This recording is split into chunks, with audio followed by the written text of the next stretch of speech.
हाँ, ये जो दोहा आपका है रहीम द्वारा रचित, इसमें सबसे पहले मैं आप लोगों को बता रही हूँ,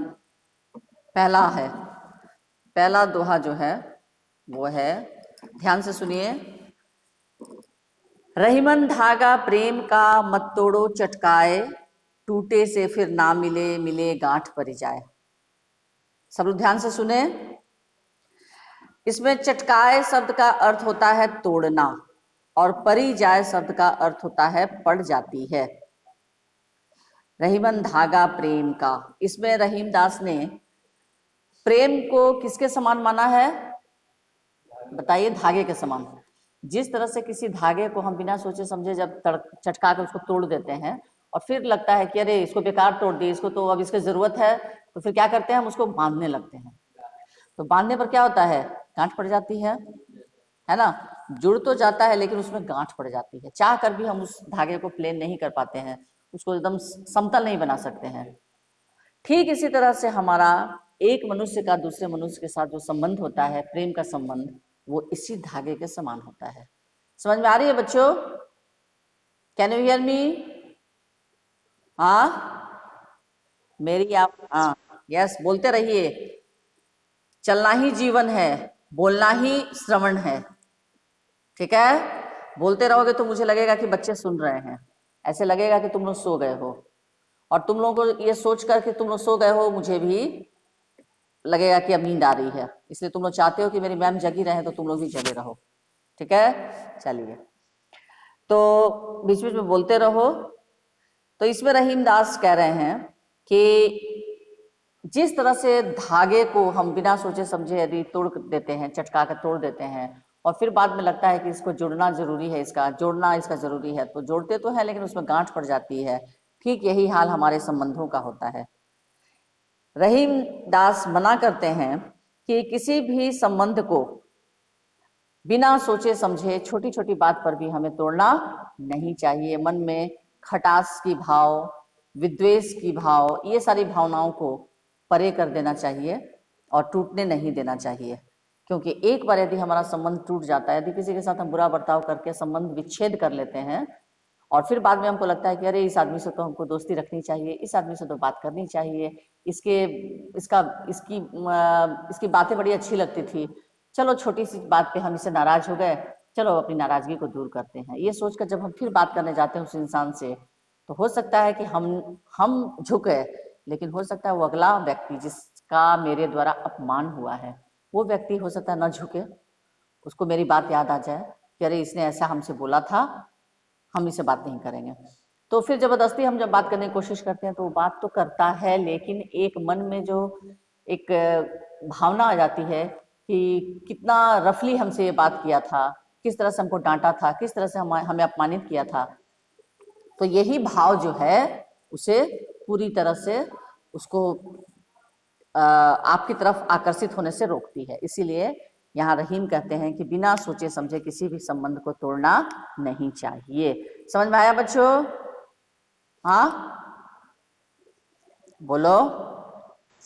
नेक्स्ट, रहीमन निज मन की बिथा, मन ही राखो गोए, सुनी अटले हैं लोग सब, बांट न ले हैं कोई। यहाँ निज मतलब अपना, बिथा यानी दुख, व्यथा यानी दुख, गोए का मतलब क्या होता है? गुप्त रखना, छिपाकर, हाँ अपने अंदर छिपा कर रखना। अठिले हैं मजाक उड़ाना। ठीक है, लय मतलब लेंगे, कोई मतलब कोई। इसमें रहीम दास कहते हैं कि हर व्यक्ति को अपने मन में दुख को अपने तक ही सीमित रखना चाहिए, अपने मन में ही छिपा कर रखना चाहिए, उसे दूसरों के सामने कभी प्रकट नहीं करना चाहिए। क्योंकि मन की वेदना को दूसरे के सामने प्रकट करने से अन्य व्यक्ति आपकी वेदना या कष्ट को आपसे साझा नहीं करता। आप उसके सामने अपने कष्ट को अगर बोलेंगे तो उसे आपस में नहीं बांटता। मन की वेदना को दूसरे के सामने व्यक्त करने से लोग क्या करेंगे? आपके दुख में थोड़ी देर के लिए हाँ में हाँ मिलाएंगे, आपको सांत्वना देंगे, आपको धीरज बंधाएंगे, लेकिन पीठ पीछे क्या करते हैं, आपकी शिकायत करेंगे, आपकी निंदा करेंगे और मन ही मन खुश भी होते हैं, क्योंकि दुनिया में बहुत कम ऐसे लोग हैं जो दूसरों के दुख से दुखी होते हैं। बहुत लोग ऐसे हैं जो दूसरों के दुख से खुश होते हैं। तो रहीम दास ने कहा है कि आप दूसरों को अपने दुख से खुशी होने का मौका मत दीजिए। ठीक है, रहीम दास का कहना है कि अपने दुख को अपने मन में ही छिपा कर रखिए, दूसरों से सुनी अचले हैं लोग सब बांट न ले हैं कोई, मैंने आपके दुख को कोई बांटेगा नहीं, कोई कम नहीं करेगा। इसीलिए रहीम का कहना है कि अपने दुख को जहां तक हो मन में ही छिपा कर रखना चाहिए। क्लियर हुआ बच्चों? हाँ। तीसरा दोहा, एक साधे सब सधे, सब साधे सब जाए, रहीमन मूल ही सींचिबो, फूले फले अघाए। यहाँ साधे का मतलब है साधने पर या पा लेने पर, सधय, सधय का मतलब होता है सद जाते हैं, जाए मतलब चले जाते हैं, नष्ट हो जाते हैं, मूल ही मूल जड़, सींचिबो सींचने से, फूलय यानी फूलों से, फलय यानी फलों में, अघाय यानी तृप्त। इसमें रहीम कहते हैं कि एक लक्ष्य की प्राप्ति कर लेने के बाद क्रम से दूसरे अन्य लक्ष्य अपने आप पूरे हो जाते हैं। देखिए, जैसे हम अगर एक छोटा सा पौधा लगाते हैं तो जब उस पौधे में पानी देना है तो कहाँ देते हैं? जड़ में देते हैं, उसके मूल में, उसके रूट में देते हैं ना बच्चों। जड़ में पानी देने से क्या होता है, पौधा जो है धीरे धीरे बड़ा होता है, बड़ा होता है, पेड़ पौधा बनता है, पौधा के बाद वो पेड़ बनता है, उसका विशाल वृक्ष बन जाता है। तो कभी यही कह रहे हैं रहीम कि हमारा सारा फोकस, सारा ध्यान मूल पर होना चाहिए। मूल, अभी मूल का मतलब जड़। एक विद्यार्थी के जीवन का जड़ क्या होता है बताइए? एक विद्यार्थी अपने जीवन में उसका जो जड़ है, उसका जड़ क्या है? पढ़ाई, कक्षा में अच्छे नंबरों से पास करना और आने वाले समय के लिए अपने आप को तैयार करना। जिसकी जिस क्षेत्र में रुचि है, अगर किसी की संगीत में रुचि है तो संगीत को अपने जीवन का आधार बनाएगा, किसी की पेंटिंग में तो पेंटिंग, किसी की गाने में तो गाने में अपनी। तो कहने का तात्पर्य है कि जिस बच्चे की रुचि जिस क्षेत्र में है वो उसी क्षेत्र में अपने आप को पूरी तरह से एफिशिएंट बनाए, पारंगत बनाए, कुशल बनाए और आगे बढ़े। ठीक है, तो अब मान लीजिए हम जड़ पर ध्यान ना देकर, हम अगर एक पौधे को सिंचाई करना है तो हम जड़ में पानी ना देकर उसके सबसे ऊपरी हिस्से में पानी देंगे। उसके सबसे ऊपरी हिस्सा जो होता है पेड़ का, पौधा का, तो क्या वो पौधा बढ़ेगा? नहीं, वो पानी जो है उसके जड़ में नहीं जाएगा, पत्तों पर जाएगा, टहनियों पर जाएगा और नीचे गिरकर बेकार हो जाएगा, जड़ तक पानी नहीं पहुंच पाएगा। ठीक वही स्थिति एक इंसान की भी होनी चाहिए, एक विद्यार्थी की भी होनी चाहिए। अभी जैसे मैंने आप लोग को बताया कि आपकी परीक्षा जो है 26 जनवरी रिपब्लिक डे, उसके बाद से आपकी परीक्षा का डेट जाएगा, डेट तो उसके पहले ही चला जाएगा, आपकी परीक्षा होगी। अब आप सभी बच्चे सोच रहे हैं कि आज तो 14 तारीख हो गया दिसंबर, इस महीना में हो गया 16 दिन, 31 का, 31 का महीना होता है और उधर रह गया आपका 26 दिन, पता नहीं एंड में शुरू हो। कहने का मतलब 1.5 महीना रह गया है ना। 1.5 महीना में 6 सब्जेक्ट हैं, हमको किस ढंग से तैयारी करनी होगी कि सारे सब्जेक्ट्स पर कम से कम 10-10 दिन दें, तो 10 दिन 12 दिन, तो इस तरह से इतना सिलेबस है, तो सिलेबस भी तो अब कम हो गया है, उसको कैसे हम अच्छा करेंगे कि हमारा रिजल्ट जो है वो 95%, 98% जाए। तो इसके लिए यदि बच्चे ऐसा सोचकर अब पढ़ाई शुरू कर देंगे, अभी से ही रिवीजन शुरू कर देंगे, जैसे अभी मुझे लगता है कि सारा सिलेबस कंप्लीट हो गया है सारे सब्जेक्ट्स में, तो लोग रिवीजन शुरू करेंगे, सेल्फ स्टडी करेंगे। सेल्फ स्टडी करेंगे तो देखेंगे बच्चे की बहुत ऐसे चैप्टर्स हैं, बहुत ऐसे क्वेश्चंस हैं, बहुत ऐसे पार्ट हैं जो समझ में नहीं आ रहा है, तो मैम से या सर से पूछना है। तो सेल्फ स्टडी के दौरान बच्चे उसको नोट कर लेंगे अपनी कॉपी में या किताब में ही निशान लगा लेंगे कि ये सर से पूछना है या मैम से पूछना है। ठीक है, तो ये तभी संभव है जब बच्चे सेल्फ स्टडी करेंगे। अगर सेल्फ स्टडी कोई नहीं करेगा, सोचेगा कि अरे मैम पूछेंगे, बताएंगे, पूछेंगे तो हम लोग उसी समय बोल देंगे हाँ ये तो हो चुका पढ़ाई। पढ़ाई हो चुकने में और पढ़ने में अंतर होता है। ठीक है, टीचर्स का काम है पढ़ा दिए, सिलेबस खत्म कर दिया। अब जैसे मैं रिवीजन करा रही हूँ आज, अब रिवीजन के बाद में जब प्रश्न पूछूंगी तो पता चला कि 2 ही 3 बच्चे जवाब दे रहे हैं, बाकी बच्चे मुख्य दर्शक के रूप में सिर्फ ऑडियंस बन के बैठते हैं। बच्चों तो ये गलत बात है ना। तो यहाँ रहीम दास का ये कहना है कि एक साधने से, किसी एक लक्ष्य की प्राप्ति करने से बाकी सारे लक्ष्य स्वतः सिद्ध हो जाते हैं। यानी एक काम को यदि हम मन से करें तो बाकी सारे काम अपने आप होते चले जाते हैं। जिस तरह से मूल को जड़ में पानी देने से पौधा जो है वो फलता है, फूलता है और बड़ा होता है, ठीक उसी तरह से मनुष्य का ध्यान भी अपने मूल लक्ष्य की ओर होना चाहिए, तब जाकर वो जीवन में आगे बढ़ेगा। क्लियर हुआ बच्चों? हाँ, हेलो, यस। नेक्स्ट चौथा दोहा।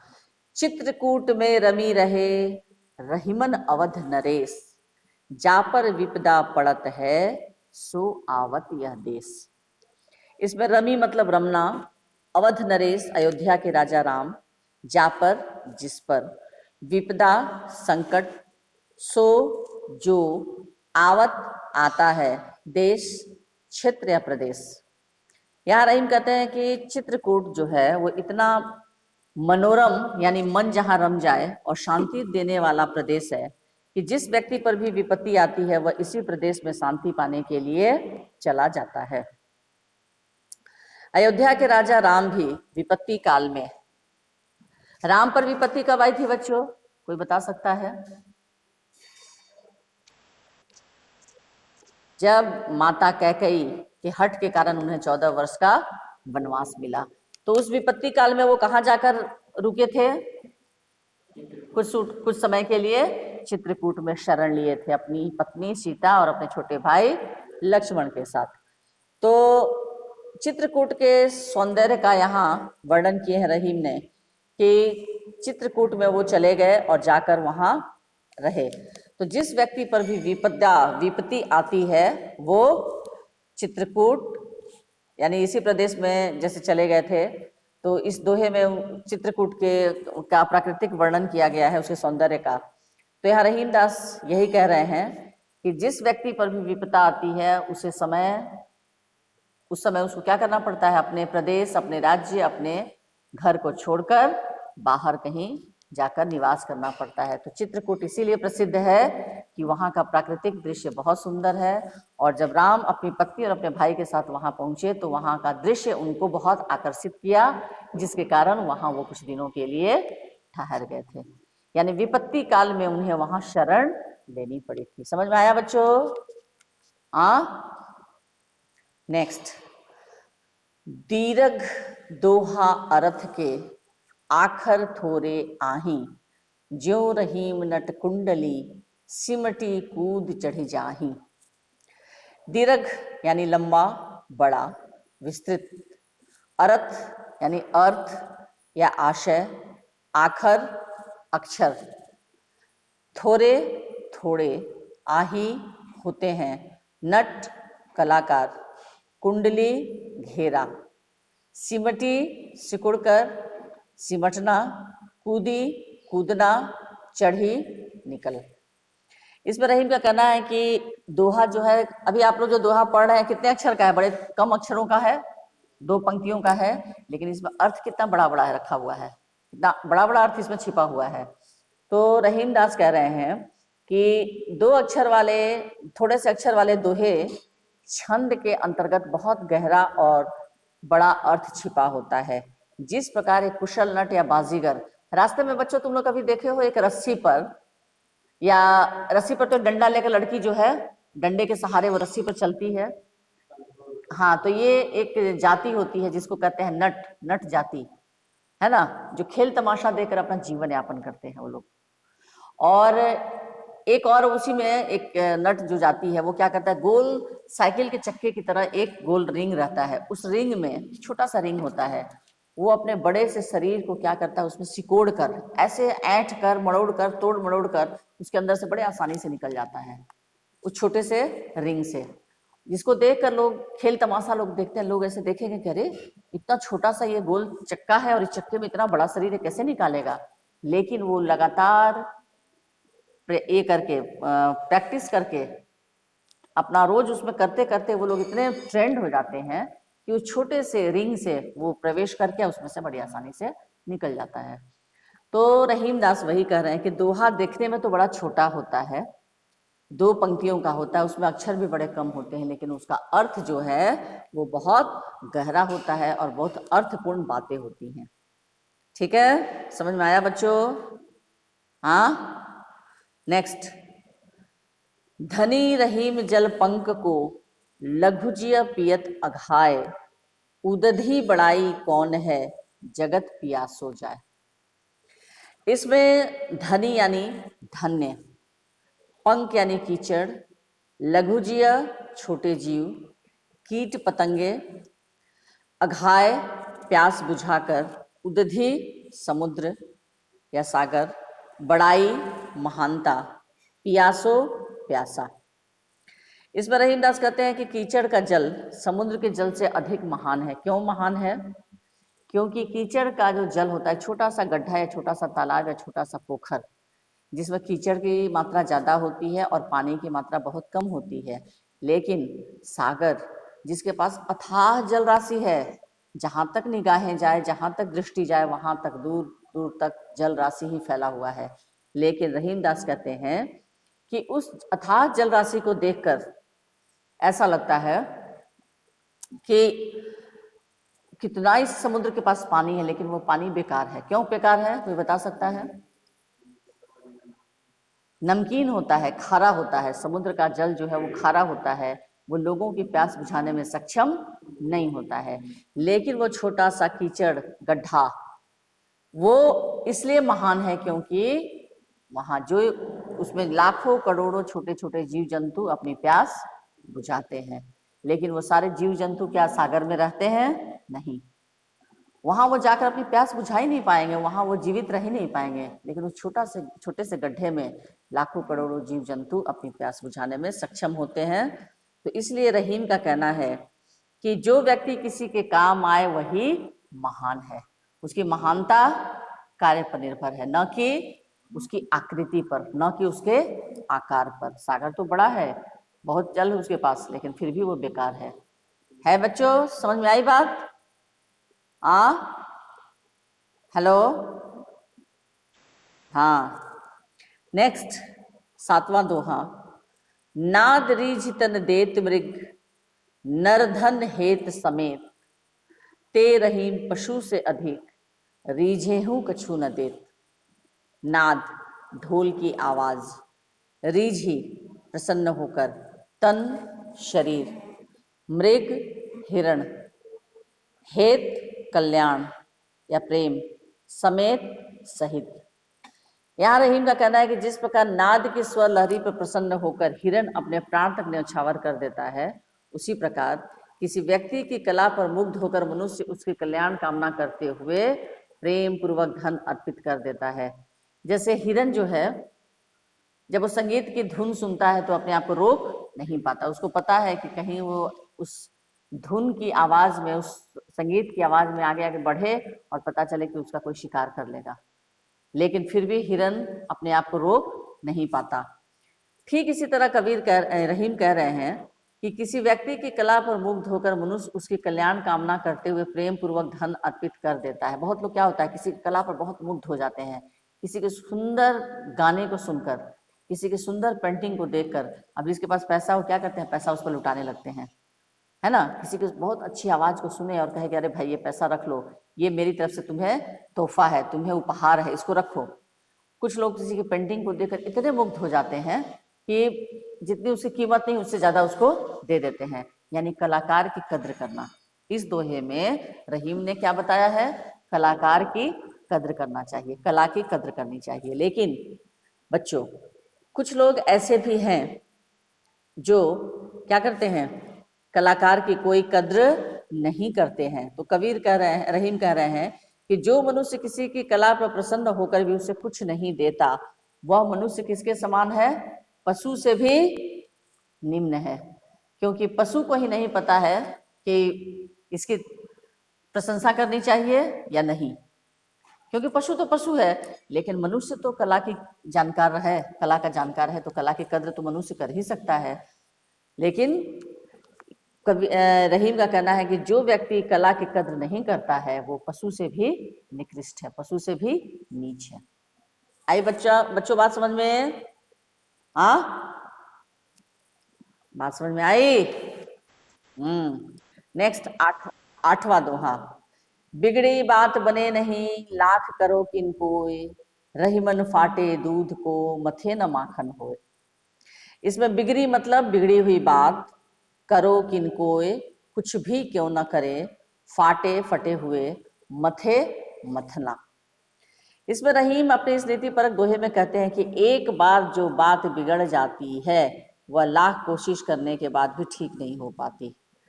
ये पहला दोहा है रहीमन धागा प्रेम का, उसी की तरह उसमें भी रहीम ने कहा है कि प्रेम के धागे को बिना सोचे समझे नहीं तोड़ना चाहिए।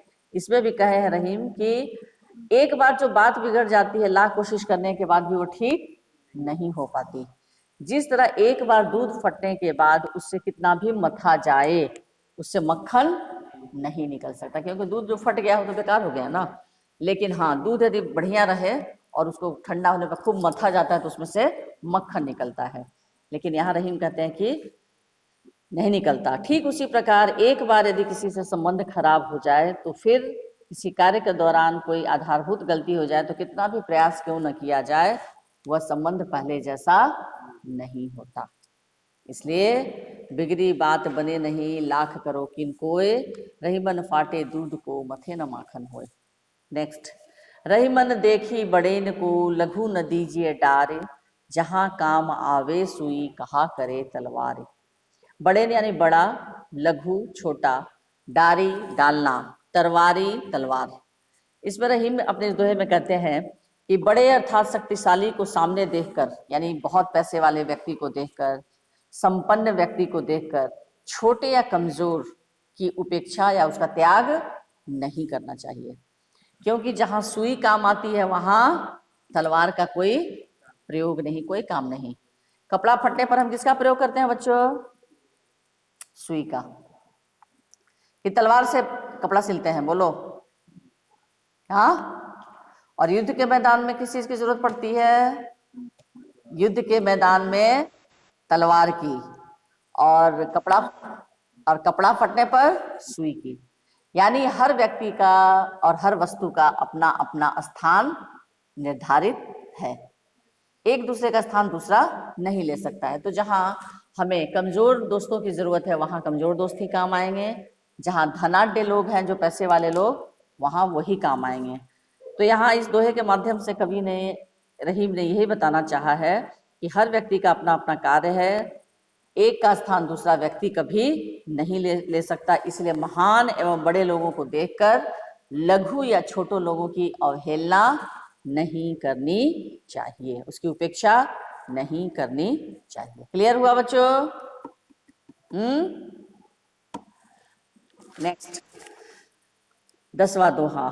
रही मन निज संपत्ति बिना, को न विपत्ति सहाय, बिनु पानी ज्यों जलज को, नहीं रवि सके बचाए। यहाँ निज यानी अपनी, विपत्ति यानी संकट, सहाय यानी सहायक, जलज यानी कमल, रवि यानी सूर्य। इसमें रहीम कहते हैं कि बिना अपनी संपत्ति के दूसरे की संपत्ति, अपनी बिना संपत्ति के कभी भी कोई व्यक्ति विपत्ति का सामना नहीं कर सकता। यानी विपत्ति में, दुख में आपकी अपनी संपत्ति ही काम आती है ना बच्चों। मान लीजिए आपके पास पैसा नहीं है, घर में पैसा नहीं है, और आपके घर में कोई अचानक जरूरत आ पड़ी, कोई मुसीबत आ गई, तो क्या आपके जो पड़ोसी है वो करोड़पति है, अरबपति है, तो उसका पैसा काम आ जाएगा? हाँ, कभी नहीं। वो पैसा आपके पड़ोसी का या आपके संबंधी का पैसा कभी आपके काम नहीं आ सकता।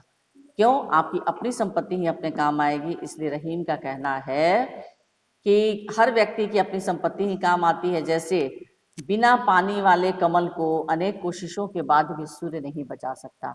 मान लीजिए कमल का पौधा, उसको हम सूर्य की रोशनी के सामने रख दे बिना पानी के, तो क्या उसे सूर्य की रोशनी बचा सकता है? नहीं। यानी सूर्य की रोशनी जो है वो दूसरे की संपत्ति है, और कमल का अपना संपत्ति क्या हो गया? पानी। यदि वो पानी में रहे तो सूर्य की रोशनी उसे भरपूर न भी मिले तो भी वो जीवित रहेगा पौधा, वो पौधा मरेगा नहीं। लेकिन उसे जल नहीं मिल रहा, सिर्फ सूर्य की रोशनी मिल रही है, तो वो पौधा कभी भी हरा भरा नहीं रहेगा, सूख जाएगा, मुरझा जाएगा। तो रहीम का यही कहना है कि रहीमन निज संपत्ति बिना को न विपत्ति सहाय, बिनु पानी जो जलज को रवि नहीं रवि सके बचाए। यानी दुख के समय में अपनी संपत्ति ही काम आती है ना। कमल का आधार पानी ही नहीं रहे तो सूर्य उसकी रक्षा किसी भी तरह नहीं कर सकता है। ठीक इसी प्रकार अपनी संपत्ति वाला व्यक्ति कोई भी विपत्ति या संकट सहने योग्य नहीं होता है। नेक्स्ट 11वां दोहा, रहीमन पानी राखिए बिन पानी सब सून, पानी गए न उबरे मोती मानुष चुन। यहाँ पानी का अर्थ है सम्मान या जल, सून का अर्थ है सूना या व्यर्थ, मानुष का अर्थ है मनुष्य, उबरे उबरना, चून आटा। इसमें कवि रहीम कहते हैं कि इस दोहे के माध्यम से कि पानी का अत्यधिक महत्व है और इसके बिना सब कुछ व्यर्थ है। यहाँ कवि ने पानी शब्द का प्रयोग 3 संदर्भों में किया है, मोती, मानुष एवं चून यानी आटा। कवि का कहना है कि पानी अर्थात चमक के बिना मोती व्यर्थ है। अगर मान लीजिए आपके पास बहुत महंगी मोती है लेकिन वो मोती में यदि चमक नहीं है तो मोती बेकार है। ठीक इसी तरह ऐसा मनुष्य जिसमें इज्जत या सम्मान नाम की कोई चीज नहीं है तो वो मनुष्य बेकार है। क्योंकि और वो मनुष्य की तुलना किसके समान की गई है? पूंछ कटे पशु के समान। ऐसा पशु जिसकी पूंछ गायब हो, उसका पूंछ काट दिया गया हो, कितना भद्दा लगेगा वो पशु। पूंछ ही तो शोभा है जानवर की, पशु की। तो ठीक अगर किसी मनुष्य के पास स्वाभिमान नहीं है, उसकी इज्जत नहीं है, तो उसकी तुलना किससे की गई है? पूंछ विहीन पशु से। ठीक है। और यदि किसी आटे में अगर हम पानी नहीं डालते तो सूखा आटा किस काम का? सूखा आटा से ना रोटी बन पाएगा ना हमारा पेट भरेगा। तो जब तक हम उसे पानी डाल के गीला नहीं करेंगे, उसको गूंथेंगे नहीं, तब तक उसकी उपयोगिता नहीं है। तो रहीम यहाँ ये कहते हैं कि पानी का महिमा बखान करते हुए उन्होंने उसके महत्व को अलग अलग संदर्भों में रेखांकित किया है कि पानी का अलग अलग महत्व कैसे है। मोती के रूप में चमक, मनुष्य के साथ में पानी का अर्थ क्या है? इज्जत या मान सम्मान, और आटे के संदर्भ में जल। क्लियर हुआ बच्चों? हाँ, हेलो। नेक्स्ट, ये आपका खत्म हो गया दोहा। अंतिम दोहा यही ना है 11वां। हाँ, अब इसमें बहुत सारे प्रश्न हैं। कभी कभी आता है कि जितने शॉर्ट क्वेश्चन हैं उसको आप लोग को कर लेना है। एक बार फिर से रिवीजन कर लेंगे कि प्रेम का धागा टूटने पर पहले की भांति क्यों नहीं हो पाता। तो प्रेम जो है वो आपसी लगाव, आकर्षण और विश्वास के कारण होता है। यदि एक बार यह लगाव और विश्वास टूट जाए तो फिर उसमें पहले जैसा भाव नहीं रहता। वैसे ही जैसे धागा टूटने पर जुड़ नहीं पाता और यदि जोड़ा जाता है तो उसमें गांठ पड़ जाती है। तो ठीक रहीम का कहना है कि प्रेम का धागा टूटने पर पहले की भांति उसमें प्रेम का संबंध नहीं रह जाता। हमें अपना दुख दूसरों पर प्रकट क्यों नहीं करना चाहिए? अपनी मन की व्यथा दूसरों से कहने पर उनका व्यवहार कैसा हो जाता है? तो रहीम कहते हैं कि हमें अपना दुख दूसरों पर प्रकट नहीं करना चाहिए, क्योंकि इससे लोग मजाक उड़ाते हैं और दुख को बांटने की अपेक्षा हमारा उपहास करते हैं और जले पर नमक छिड़कते हैं। इसलिए हमें अपना दुख दूसरों पर प्रकट नहीं करना चाहिए। तीसरा, रहीम ने सागर की अपेक्षा पंक जल को धन्य क्यों कहा है? रहीम ने सागर की अपेक्षा पंक जल को धन्य इसलिए कहा है क्योंकि कीचड़ से भरा हुआ जल थोड़ा ही होता है, लेकिन वो लाखों करोड़ों जीव जंतुओं की प्यास बुझाने में सक्षम होता है, जबकि विशाल जल राशि वाला सागर अपने खारेपन के कारण किसी की प्यास बुझाने में सफल नहीं होता। इसलिए अथाह जल राशि होने के बाद भी लोग उसकी ओर आकर्षित नहीं होते। और सागर का जल जो है वो धन्य, सागर अपने आप को उस जल से धन्य महसूस नहीं करता। एक को साधने से सब कैसे सध जाते हैं। यानी एक व्यक्ति लालचपूर्ण विचारों को त्याग कर संयम और नियम से यदि कार्य करता है तो उसके सारे काम अपने आप होते चले जाते हैं। अर्थात यदि किसी व्यक्ति के महत्वपूर्ण कार्य पर ध्यान दिया जाए तो उससे सारे संबंधित कार्य अपने आप सफल हो जाते हैं, और फिर एक सफलता के बाद क्रम से अन्य सफलताएं भी उसे मिलने लगती हैं। कमल की जलहीन कमल इसका अवध नहीं, जलहीन कमल की रक्षा सूर्य भी क्यों नहीं कर पाता? कमल की जीवनी शक्ति क्या है? उसकी जल, वही उसकी संपत्ति है। और यदि वही संपत्ति उसके पास नहीं रहे तो सूर्य उसकी रक्षा बहुत दिनों तक नहीं कर सकता, उसको जीवन दान नहीं दे सकता। यानी कमल को जीवन दान देने के लिए किसकी आवश्यकता है? जल की। सिर्फ सूर्य की रोशनी पर्याप्त नहीं है। ठीक है। उसके बाद अवध नरेश को चित्रकूट क्यों जाना पड़ा?